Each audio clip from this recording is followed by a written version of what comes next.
Hello বন্ধুরা, কেমন আছো সবাই? আশা করি সবাই খুব ভালো আছো। আমিও খুব ভালো আছি। সোনালিস ক্রিয়েশনে তোমাদের অনেক ওয়েলকাম। আর দেখাতে চলেছি তোমাদের একটা রান্নার রেসিপি। এই যে দেখো, প্রথমে কড়াইতে সাদা তেল গরম করার পরে পেঁয়াজ কাটা তেলে দিয়ে দিলাম। পেঁয়াজের পরে দিয়ে দিলাম গোটা দারচিনি, এলাচ আর হচ্ছে তেজপাতা। এগুলো ভালো করে ভাজা ভাজা হয়ে যাওয়ার পরেই দেখো রসুন আর আদা কুচি অ্যাড করলাম। অ্যাড করার পরে কাঁচা লঙ্কা অ্যাড করতে হবে। তোমরা কাঁচা লঙ্কাগুলো ছিঁড়ে দেবে, আমরা কাঁচা লঙ্কাগুলো ছিঁড়ে দিইনি। তার তেলের মধ্যেই আমরা কেটে দিয়েছিলাম। তেলটাকে লাল লাল করে পেঁয়াজটা ভাজা হয়ে গেলে এর মধ্যে অ্যাড করব কাজু বাদাম আর মগজদানা। কাজু বাদাম হচ্ছে এই রান্নাটার আসল ফ্লেভার। তো এগুলো ভাজা ভাজা হয়ে যাওয়ার পরে আমরা অ্যাড করবো টমেটো। টমেটোটা সিদ্ধ হওয়ার জন্য একটু হলুদ আর জল দিয়ে কিছুক্ষণ ঢাকনা চাপা দিয়ে রেখে দেবে। তারপরে দেখবে টমেটো আর কাজু বাদামটা সেদ্ধ হয়ে গেছে।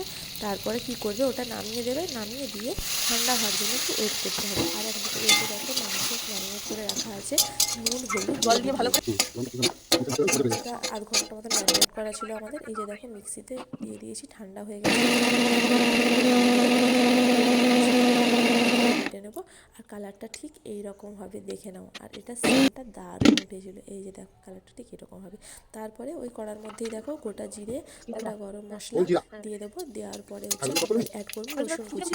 আর কিছুটা রসুন পেস্ট করেছি, আর এর মধ্যে কিছুটা রসুন অ্যাড করবো কুচি কুচি করে, চপ করে।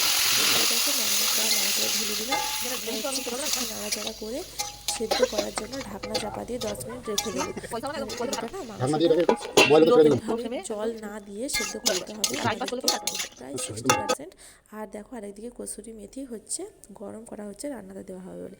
তো তারপর আর ভিডিওটা করা হয়নি। মাংসটা 60% সিদ্ধ হয়ে যাওয়ার পরে আমি যে গ্রেভিটা করেছিলাম এটা অ্যাড করে দিলাম ওই মাংসটার মধ্যে। সামান্য একটু জল দেবে, যে যেরকম গ্রেভি রাখতে চাও সে সেরকম হিসেবেই জল দিও।